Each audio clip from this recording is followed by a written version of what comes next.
मराठवाड्यातील पूरग्रस्तांच्या मदतीसाठी शाहूपुरी एकवटली. आपत्तीग्रस्त कुटुंबियांच्या घरी जाऊन दिला मदतीचा हात. सोलापूर, धाराशिव, बीड, लातूर या जिल्ह्यामध्ये अतिवृष्टीमुळे प्रचंड नुकसान झाले आहे.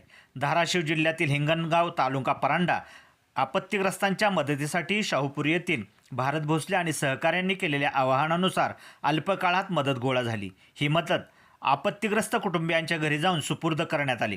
काडीपेट्यांपासून गव्हाचे पीठ, बेसन, तांदूळ, तुरडाळ, शेंगदाणे, साखर, तेल, चटणी, मीठ, बिस्किट पुडे यांसह विद्यार्थ्यांसाठी सॅक, वह्या, पेन, पेन्सिल, खोडरबर, दीपावलीसाठी पंत्या, उटणे, साबण, सुगंधी तेल, ब्लँकेट, साड्या आदी साहित्य जमा झाले. ही मदत प्रत्येक बाधित कुटुंबाला देण्यात आली. या प्रसंगी स्थानिक पातळीवर परांडा तालुक्याचे माजी आमदार दिवंगत ज्ञानेश्वर पाटील यांचे बंधू सागर पाटील, काकासाहेब देशमुख, राजाभाऊ देशमुख, जयराज देशमुख, ग्रामपंचायतीचे आजी माजी पदाधिकारी व सदस्यांचे मोलाचे सहकार्य लाभले. शाहूपुरी माध्यमिक विद्यालयातील संस्कार वर्गातील गोरगरीब विद्यार्थ्यांची दिवाळी आनंदाची व्हावी या हेतूने गेली अनेक वर्ष मुठ्ठीफंड योजनेत दिवाळीचा शिधा गोळा करून वाटप करण्यात येतो. यावर्षी विद्यालयातील विद्यार्थ्यांनी मुठ्ठीफंड योजनेअंतर्गत आपत्तीग्रस्तांच्या मदतीसाठी मुठमुठ तुरडाळ, साखर, शेंगदाणे गोळा केले.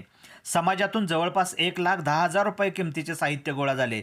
त्यामध्ये मासचे माजी अध्यक्ष राजेंद्र कुमार मोहिते, सौ शोभा केंडे, श्रीमती वाळिंबे, सौ माधवी शेटे, निवृत्त प्राचार्य विजय मिसाळ, प्राध्यापक डॉक्टर सुजित जाधव, महेश जांभळे, सौ पूजा घाटगे, सुरेश शेटे, राम रेवाळे, माजी विद्यार्थी क्रांती गरड, शंतनू पवार, रोहन पवार, विद्यालयाचे सेवक, ज्येष्ठ नागरिक, स्वामी समर्थ मंदिर ट्रस्टी व मोलमजुरी करणाऱ्यांचे हातभार लागले.